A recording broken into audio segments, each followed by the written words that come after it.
Taga mo. May kali sa Ragosa. Dito din siya lang. Kaya?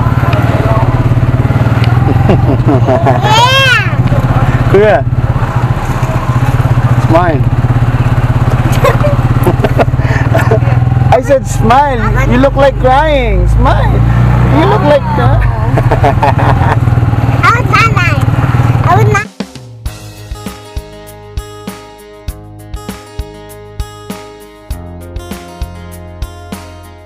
Babiyahe kami papunta ng Tacloban mga idol. Doon muna kami mamamalagi ng ilang araw. No permanent address lang muna tayo ngayon mga idol. Sa mga hindi nakakakilala sa akin, ako nga po pala si Papa Pabs, isang content creator na tamad gumawa ng content. Pero hindi ako tambay ha, kasi ambisyoso akong tao at maraming pangarap. Ngayong araw mga idol, nabibiyahe kami papuntang Tacloban City. Doon muna kami sa bahay namin mamamalagi ng mga ilang araw. Para na rin may pasyal namin ng mga bubwet. At dahil hindi na kaya ng motor ko ng mahabang biyahe, ay magkukommute lang muna kami. Marami na kasing sira ang motor ko mga idol, kaya hindi na ako kampante na gamitin siya sa mga medyo mahaba na biyahe. Isa pang rason ay yung kalsada dito sa Samar. Sa northwest part ng Samar ay talagang medyo hindi maganda ang kalsada. Kapag dumaan kayo dito, halos kada barangay ay sira ang kalsada.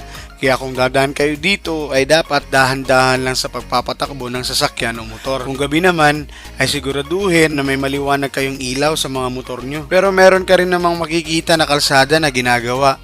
At yung iba naman ay malapit nang matapos. Daanan kasi dito ng mga malalaking truck galing Luzon. Kaya talagang dapat matibay ang pagkakagawa ng kalsada. Malapit na kami sa bahay namin mga idol. Halos 2 oras lang naman kasi ang biyahe o layo. Pero kung wala lang sanang mga sira-sirang daan sa Samar, 1 oras lang sana ang magiging biyahe namin. Excited na nga ang dalawa dahil makakalaro na naman nila yung pinsan nila.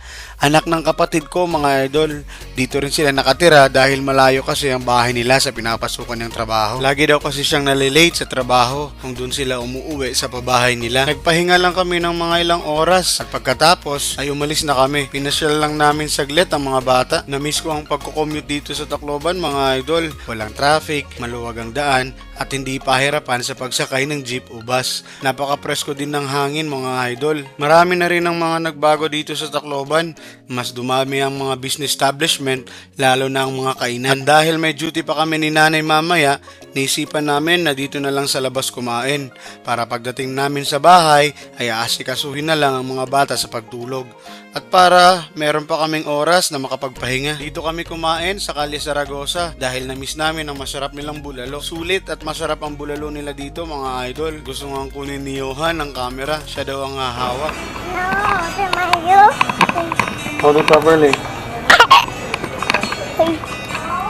Marami din silang iba't ibang dish or pagkain na siniserve at talagang halos lahat ay masasarap. Hindi ka lugi sa pera na ibabayad mo. Kung gusto nyong subukan ang masarap nilang bulalo, located sila dito sa Independencia Street, Tacloban City. Halos harapan lang ito ng Leyte Normal University. Kaya tara mga idol, kain muna tayo.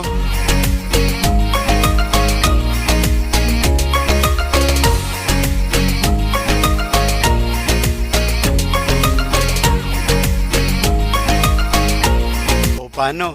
Dito ko na muna tatapusin ang video na ito mga idol. Maraming salamat sa panonood. Muli, ako si Papa Pabs na nagpapaalala na huwag maging kamote sa daan dahil may pamilya ka pang uuwian. See you sa next video mga idol.